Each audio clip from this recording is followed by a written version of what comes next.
I would be concerned about anything going to Ukraine. A former Liberal cabinet minister is now going to be an economic advisor for a foreign state. Slava Ukraini! What do you think about Chrystia Freeland working for Ukraine now? I don't think Miss Freeland is here. I don't think her minions are here. David Menzies for Rebel News here outside the constituency office of Chrystia Freeland, the MP for University Rosedale. And in the ongoing saga of Miss Freeland, well, I guess we have some good news, bad news, don't we? The good news, at least for many, is that Chrystia Freeland will not be running in the next federal election. The bad news is that she is in absolutely no hurry to go anywhere else right now, and that is seriously problematic because it was just revealed that Chrystia Freeland has been given a position by Ukrainian President Vladimir Zelensky. She's going to be an economic advisor, and think about that. A former Liberal cabinet minister is now going to be an economic advisor for a foreign state. That's outrageous, that's egregious, and what's more, it is a blatant conflict of interest.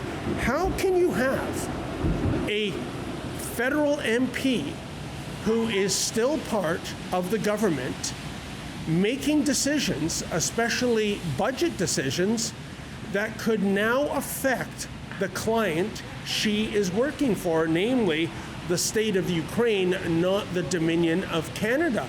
Now, yes, she has said she is going to resign in the weeks ahead, but that's not good enough. And by the way, what does that even mean? Does that mean in 2 weeks, or does that mean in 51 weeks? And by the way, folks, you can see that I have brought along our beautiful Jumbotron-equipped truck. We are sending the message that Chrystia Freeland must go now, as in immediately.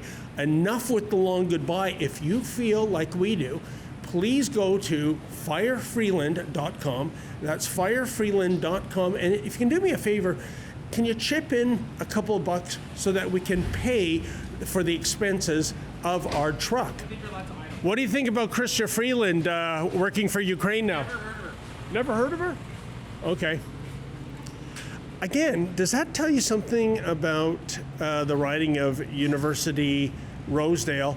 That fellow with the infant on his shoulders, he was calling us out because our truck is idling. I guess he's worried about climate change or something like that. And when I asked him about Chrystia Freeland, he said, preposterously I would say, that he never heard of her. There's something a little different with this 416 riding, wouldn't you say, folks? I say the planet needs unity and peace. Oh, okay. I hope that everyone wakes up and spreads unity and peace soon. How do we do that? Togetherness. No boxes. Okay, then. Does Chrystia Freeland represent unity and peace? Weird. You know what, folks? I wonder if that young lady is representative of the kind of voter in University Rosedale. I asked her a fairly simple question: is Chrystia Freeland in a conflict of interest? And she said some mumbo jumbo about the world needing unity and peace. But hey, what do I know? I think what we're going to try to do is visit her constituency office. It is in the second floor of this building. What's notable, here is the building directory. Freeland's constituency office is Unit 200, and there's no listing for Unit 200. Now, why would that be? that makes no sense. We might luck out and actually catch Freeland at her constituency office, but then again, be careful what you wish for, folks, because it was 2 years ago this very week when I tried to scrum Chrystia Freeland in Richmond Hill. You might remember what happened. Check it out. Ms. Freeland, how come the IRGC is not a terrorist group? Why is your government supporting Islamo-Nazis? What? Excuse me. What are you doing? You're under arrest for assault. Why are you pushing me? You're under arrest for assault. You're under arrest for assault. Police. Police, you're under arrest for assault. How am I under arrest? You bumped into me. You pushed into me. You bumped. I was just scrubbing. I got my credentials here, and you just bumped into me. Yeah, so isn't it kind of uncanny that a former journalist does not believe in freedom of the press, at least not freedom of the press for the independent media? I guess the government bought and paid for media, that's okay. And you know what's interesting too, folks? I looked at Zelenskyy's quote on X talking about Chrystia Freeland being appointed to this new role, and he said this, quote, "Chrystia is highly skilled in these matters and has extensive experience in attracting investment and implementing economic transformations," end quote. That's a whopper, isn't it? That part about implementing economic transformations. But when Chrystia Freeland, some 15 years ago, took over Reuters Next, she drove that division into bankruptcy. It doesn't exist thanks to her. In fact, critics said that it was a disaster from a technical, editorial, and financial point of view. So how are those bona fides to assist a nation, especially a nation right now that is at war with Russia? I would be concerned about anything going to Ukraine because of the blatant corruption noted there historically, and wouldn't trust Zelenskyy or anybody who co-conspires with him.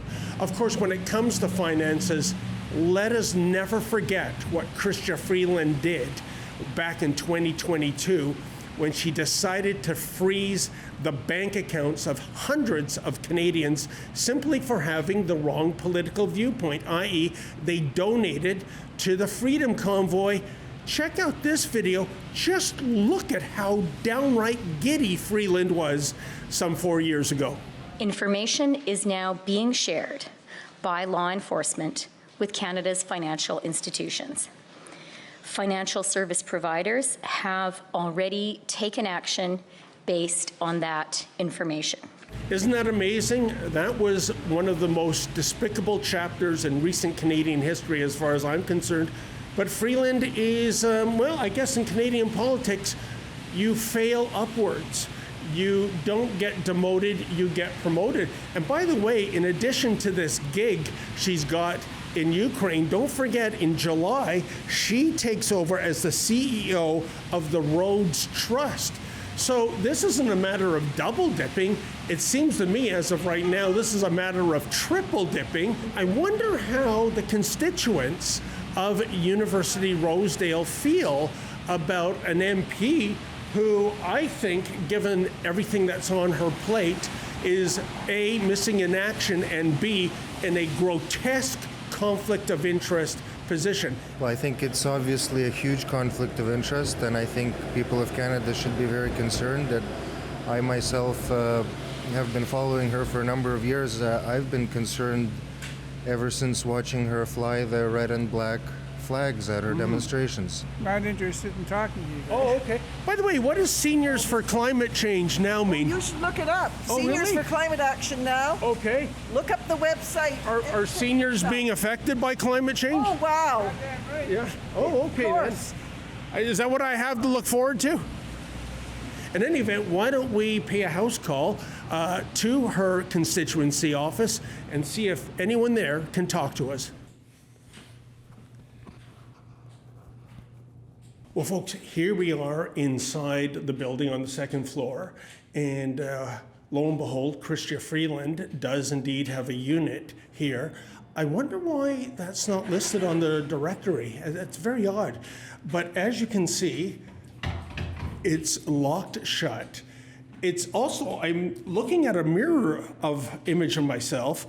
I wouldn't be surprised if this is one of those types of glass where you see a reflection, but whoever's on the other side can see you plain and clear. But I can't seem to see anyone. You know, it's funny with Chrystia Freeland now having essentially 3 jobs. You think she'd be hard at work in her office, but I don't think Miss Freeland is here. I don't think her minions are here as well. And it's too bad. I would love to ask them some questions. I would love to see how they could justify Freeland's blatant conflict of interest.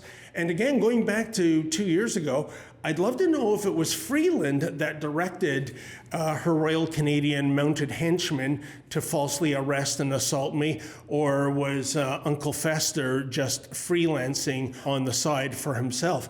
But this is the kind of transparency you get from the Liberal Party of Canada. They are simply not interested in giving answers, certainly not answers to the independent media.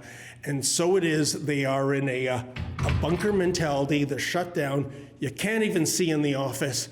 What a disgrace. P.S. I just noticed a buzzer. I assume it's for Freeland's office, so let's see if anyone answers.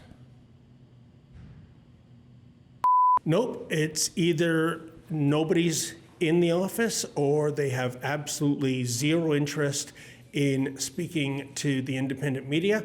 I guess I'll look on the bright side. To the best of my knowledge, I don't think my bank account has been frozen, at least not yet. If you saw Chrystia Freeland coming out of her office right now, Steve, and you had 30 seconds of her time, what would you tell her? I would tell her to stop supporting the war in Ukraine, and now she's being directly involved as a member of our parliament, which is unheard of. Well, there you have it, folks. We did try to get Chrystia Freeland's side of the story, but as you saw, her office is in lockdown mode. We also tried to get more reactions from the people in this riding, but for the most part, people don't want to talk. You know what? I can't blame them. Do you want to get on the bad side of a woman who gets off on freezing your bank account? No thanks, not me. And now we have to wonder why this conflict of interest is being entertained.